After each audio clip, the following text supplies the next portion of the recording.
At this point, I think most people can agree on two things at the same time. First, the Lakers are playing good basketball. A 17-7 record is nothing to dismiss, especially when you factor in the context. LeBron has missed a significant chunk of games, Luka has been in and out, Austin Reeves has missed time, and yet this team has still managed to stack wins. That matters. But the second thing can also be true. This roster has very real holes. We've already seen them show up in multiple games, most recently against San Antonio. The biggest issue is simple. This team does not have enough two-way players. Too many guys lean heavily toward offense or defense, but very few consistently impact both ends of the floor. When matchups tighten, that imbalance becomes obvious. And that's where the trade conversation comes in. Not because the Lakers are desperate, not because the season is failing, but because this team has a clear opportunity to upgrade without tearing anything down. When you have players who aren't part of your nightly rotation, carry meaningful salaries, and happen to be on expiring contracts, that isn't dead weight. That's financial flexibility. Gabe Vincent and Maxi Kleber fall squarely into that category. Combined, they represent over $22 million in expiring money. Neither has a consistent role right now. Neither is giving you dependable two-way impact. And for teams that are retooling or trying to clean up future cap sheets, expiring contracts are often more valuable than fans realize. This isn't about trading talent for talent. It's about trading structure for fit. Gabe Vincent has had moments, but this simply isn't the role or roster construction where he thrives. With the current backcourt and a defensive guard already in place, his skill set becomes redundant rather than complementary. Maxi Kleber, meanwhile, is aging, injury-prone, and increasingly difficult to rely on as a nightly contributor. So the question isn't, why make a trade? It's why not explore one? And that's exactly what we're going to do. In this video, we'll look at 5 realistic trade pathways that center around Gabe Vincent and Maxi Kleber without touching the core rotation. No Rui, no LaRavia, no Smart. In some cases, a young out-of-rotation piece might be included, but the foundation stays intact.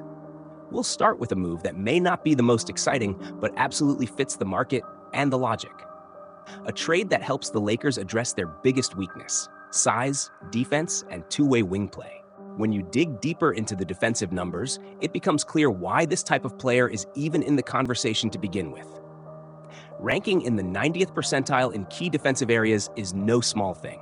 On top of that, he sits in the low 70s percentile in defensive versatility, which measures how often and how effectively a player can switch across multiple positions.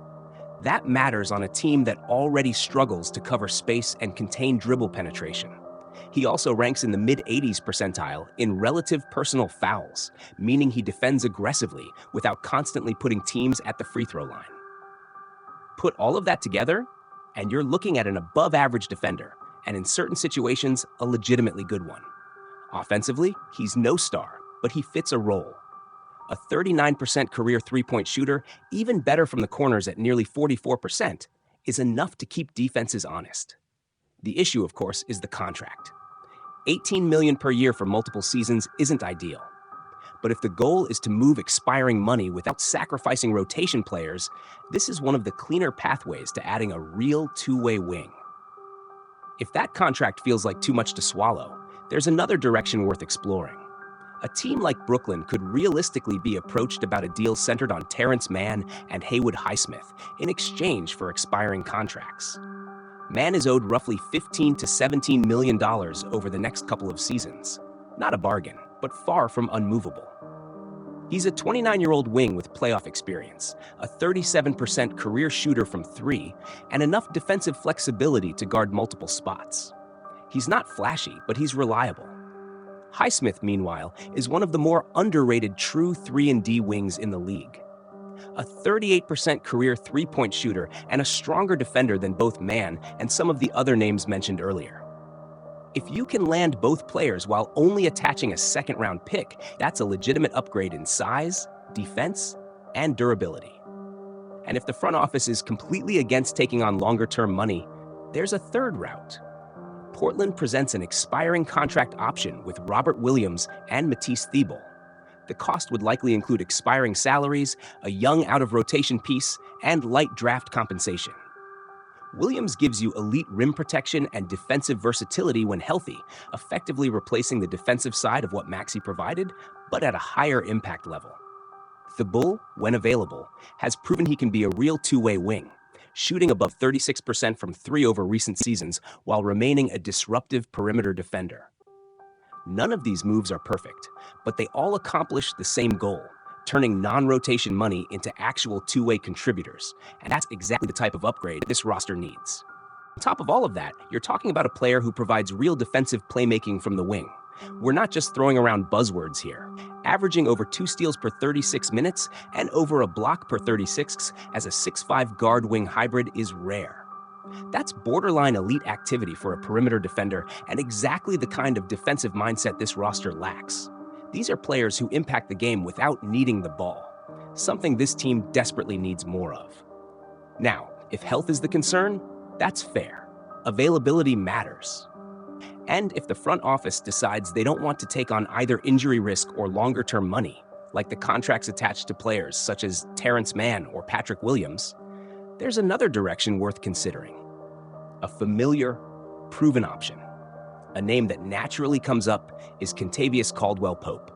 This one is entirely dependent on how Memphis views its direction. If they stabilize and push forward, this conversation likely ends. But if they lean toward retooling, especially with ongoing questions around their core, moving veterans becomes a realistic outcome. And KCP is exactly the type of player teams often move in those situations. At this stage of his career, KCP remains what he's always been, a dependable, durable, two-way wing. Defensively, he's still strong at the point of attack and capable of switching onto wings.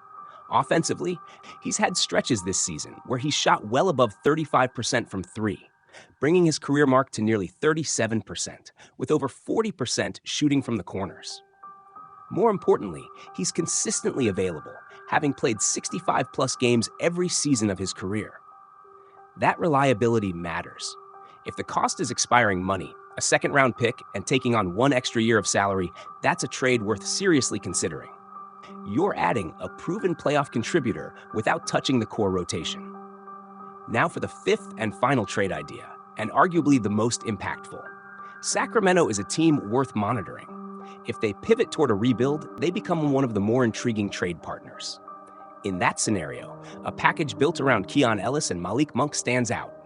Ellis checks nearly every box: a true two-way guard, a 40% career three-point shooter, and a legitimate defensive playmaker. Monk, while not a two-way wing, brings real offensive value, averaging around 13 points per game, shooting 40% from three on volume, all in limited minutes. His contract may not be viewed as ideal around the league, which ironically makes this deal more realistic. This package would likely cost the most in terms of draft capital, possibly a future pick swap, but it also delivers the biggest immediate impact. You get perimeter defense, shot making, lineup flexibility, and actual production. From both a numbers standpoint and a fit standpoint, this might be the strongest overall move. None of these trades are perfect, and none of them magically turn this team into a finished product. But they all accomplish the same thing, turning expiring, non-rotation money into real two-way contributors. And that's the entire point. Now I want to hear from you. If the Lakers do move Gabe Vincent and Maxey Kleber without touching the core, which direction would you prefer? Which trade makes the most sense to you? Or would you rather stand pat entirely?